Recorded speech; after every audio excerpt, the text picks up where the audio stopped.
In today's episode, a maintenance man drops his toolbox next to a tiger enclosure at the circus that was left open.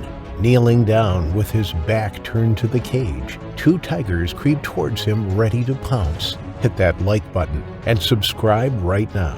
This is the terrifying escaped tiger attack on Yang Yai, who was ripped apart by two tigers. Welcome to Final Affliction.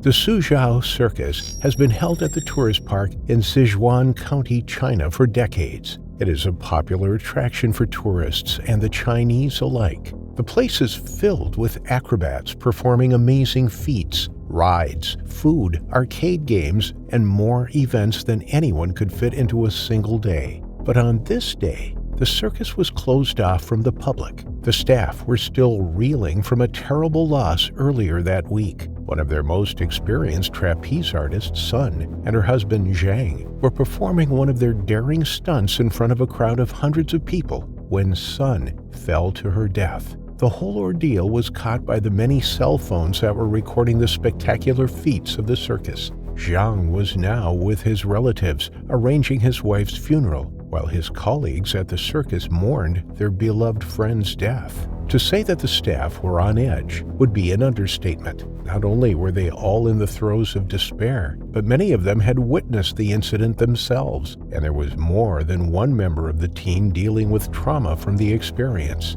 But to make matters worse, the entire circus was under investigation. The constant presence of authorities and the hours of grueling interrogations that they were being put through were weighing heavily on every single member of the Suzhou team. The men and women tried their best to keep up with their daily training, making repairs to rides, and maintaining the animals in their care. Anything to keep their minds off everything that was going on. 2 days after the incident, on May 25, 2021, the team rose at 5 in the morning like they did every morning. And like always, they met up at the main gates and waited for their manager to give out the assignments for the day. Even if they were closed down while the investigation went on, there was still plenty to do. Feeding and cleaning up after the many animals the circus kept would take them most of the morning. They had monkeys, tigers, elephants, lions, bears, and pythons, not to mention goats and rabbits in the petting zoo section of the park. The bigger animals and the monkeys were strictly trained to perform all sorts of amazing feats of obedience and remarkable tricks for the public.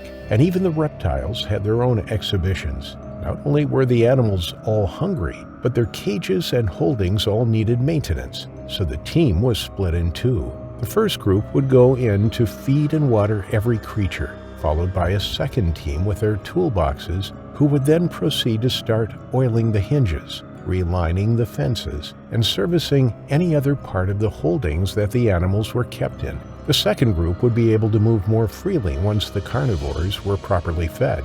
Big cats become incredibly lazy once they've had something to eat.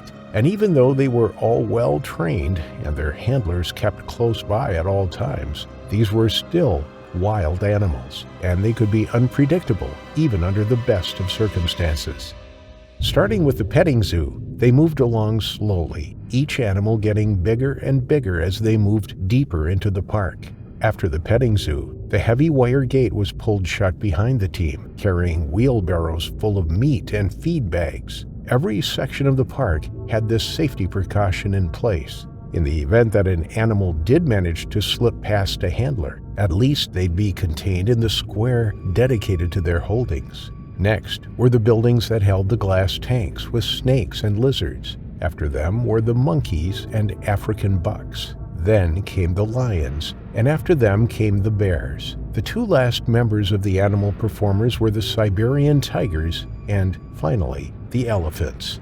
The mistake that led to the terrible events of that day happened when the team of 6, equipped with large hunks of meat in wheelbarrows, entered the tiger enclosure. The fenced area that held the 4 magnificent creatures was high and sturdy. A single gate, with only a slip bolt action needed to open it, and no lock to secure it from intruders, stood between the people and the animals. Tigers don't have opposable thumbs, so opening a slip bolt would be virtually impossible.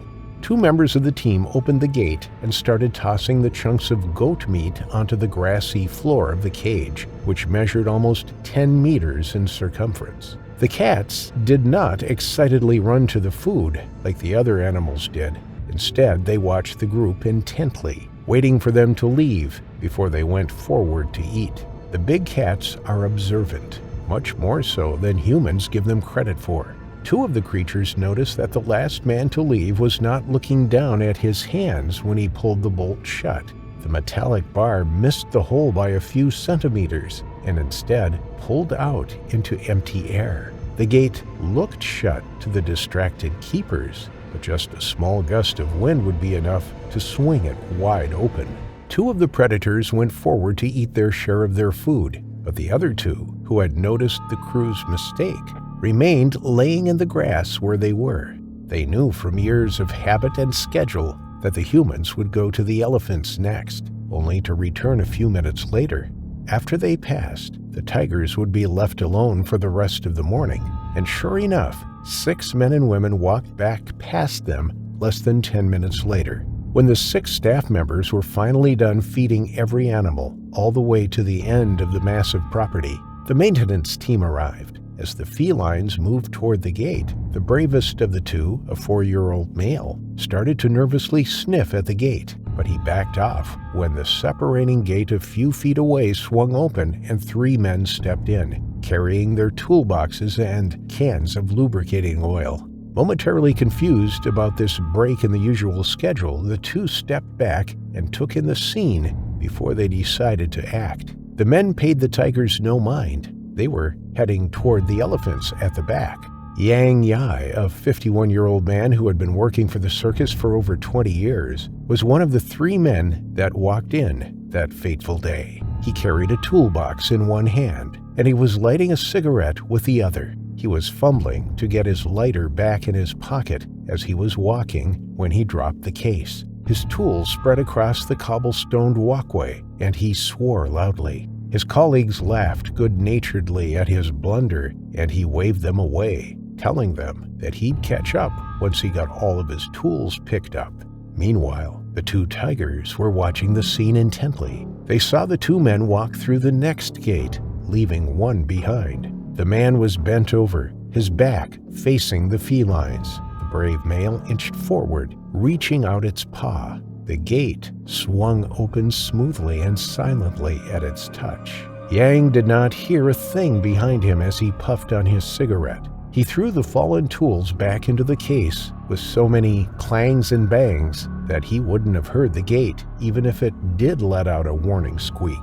Slowly, the male crept forward, the older female right behind him. Both of them were low to the ground, their shoulders shimmying as they stalked the oblivious man. Neither of them had ever set foot in the wild in their entire lives, but instinct told their hungry bellies exactly what to do.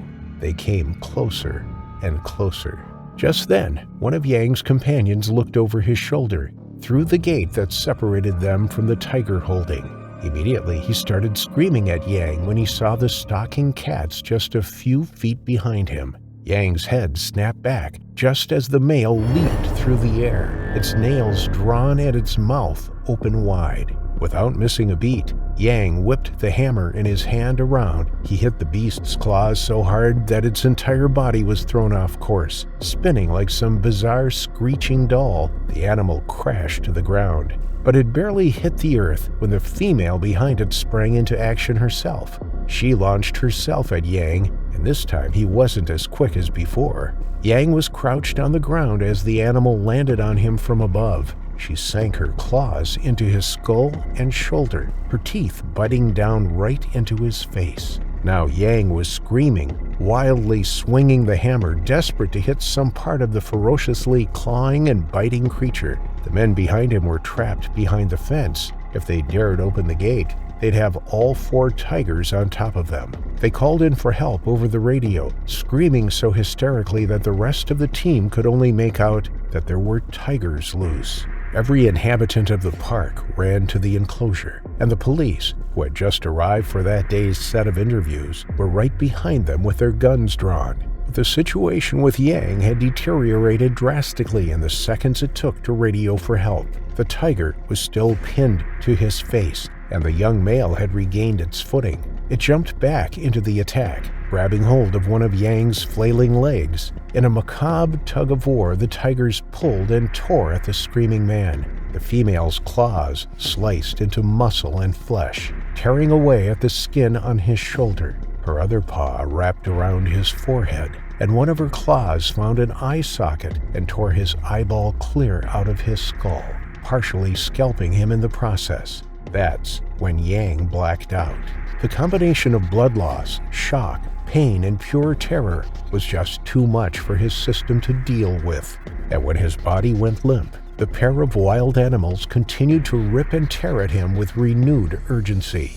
When the police and the rest of the circus employees arrived at the gate, the lions and bears behind them were beating against their cages, roaring and bawling. The iron stench of blood in the air had them all in a frenzy. The police pushed the staff members aside. The situation was crystal clear. Not only was the man dead, but the remaining 2 maintenance men were trapped behind a thin wire barrier close by. The blood-crazed cats could easily scale the fences on either side. They could attack the trapped men or the staff on the opposite side, depending on which fence they scaled. The decision was made without saying a word to each other.